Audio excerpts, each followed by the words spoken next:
नमस्कार। कार्तिक मास महात्म्य कथा। पहला अध्याय।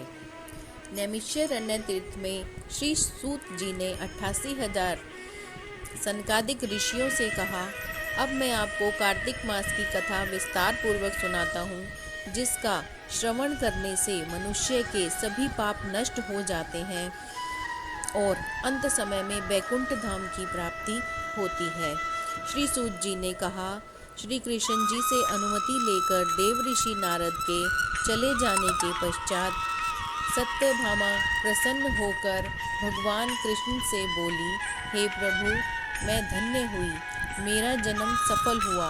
मुझ जैसी त्रैलोक्य सुंदरी के जन्मदाता भी धन्य हैं, जो आपकी 16,000 स्त्रियों के बीच में आपकी परम प्यारी पत्नी बनी। मैंने आपके साथ नारद जी को वह कल्प वृक्ष आदि पुरुष विधि पूर्वक दान में दिया, परंतु वही कल्प वृक्ष मेरे घर लहराया करता है। यह बात मृत्यु लोक में किसी स्त्री को ज्ञात नहीं है।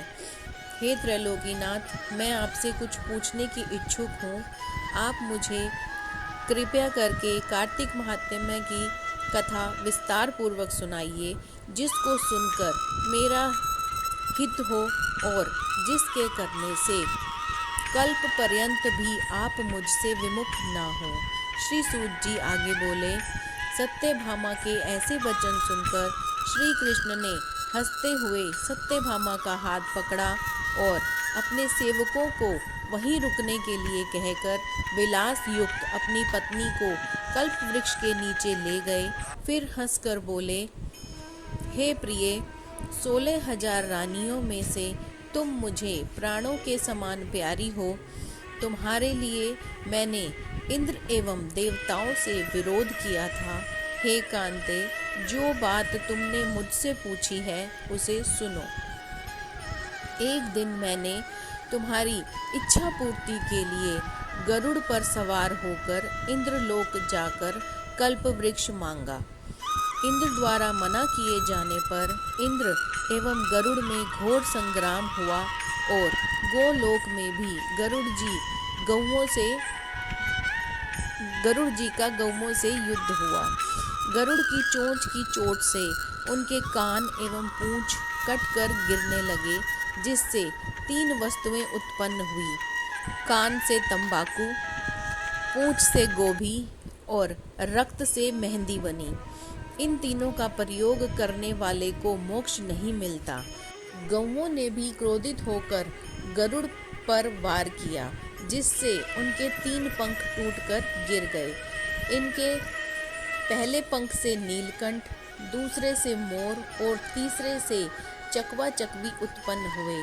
हे प्रिय, इन तीनों का दर्शन करने मात्र से ही शुभ फल प्राप्त हो जाता है। यह सुनकर सत्यभामा ने कहा, हे प्रभु, कृपया मुझे मेरे पूर्व जन्मों के विषय में बताइए कि मैंने पूर्व जन्म में कौन कौन से दान, व्रत व जप नहीं किए हैं। मेरा स्वभाव कैसा था, मेरे जन्मदाता कौन थे और मुझे मृत्यु लोक में जन्म क्यों लेना पड़ा। मैंने ऐसा कौन सा पुण्य कर्म किया था जिससे मैं आपकी अर्धांगिनी हुई। श्री कृष्ण ने कहा, हे प्रिय, अब मैं तुम्हारे द्वारा पूर्व जन्म में किए गए पुण्य कर्मों को विस्तार पूर्वक कहता हूँ, उसे सुनो। पूर्व समय में सतयुग के अंत में मायापुरी में अत्रि गोत्र में वेद वेदांत का ज्ञाता देव शर्मा नामक एक ब्राह्मण निवास करता था।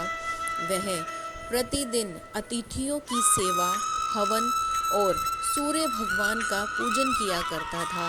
वह सूर्य के समान तेजस्वी था।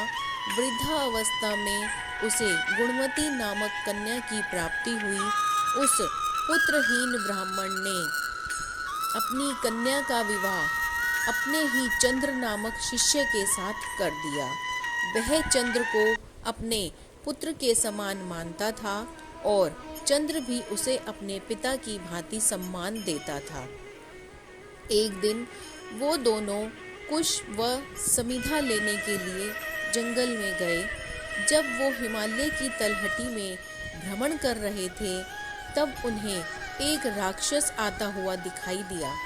उस राक्षस को देखकर भय के कारण उनके अंग शिथिल हो गए और वो वहाँ से भागने में भी असमर्थ हो गए। तब उस काल के समान राक्षस ने उन दोनों को मार डाला। क्योंकि वो धर्मात्मा थे, इसीलिए मेरे पार्षद उन्हें मेरे बैकुंठ धाम में मेरे पास ले आए। उन दोनों द्वारा आजीवन सूर्य भगवान की पूजा किए जाने के कारण मैं दोनों पर अति प्रसन्न हुआ। गणेश जी, शिव जी, सूर्य व देवी, इन सब की पूजा करने वाले मनुष्य को स्वर्ग की प्राप्ति होती है। मैं एक होता हुआ भी काल और कर्मों के भेद से 5 प्रकार का होता हूँ। जैसे एक देवदत्त, पिता, भ्राता आदि नामों से पुकारा जाता हूँ।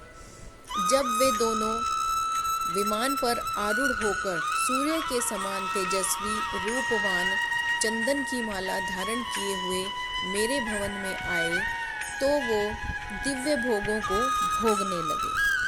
श्री हरि विष्णु भगवान की जय।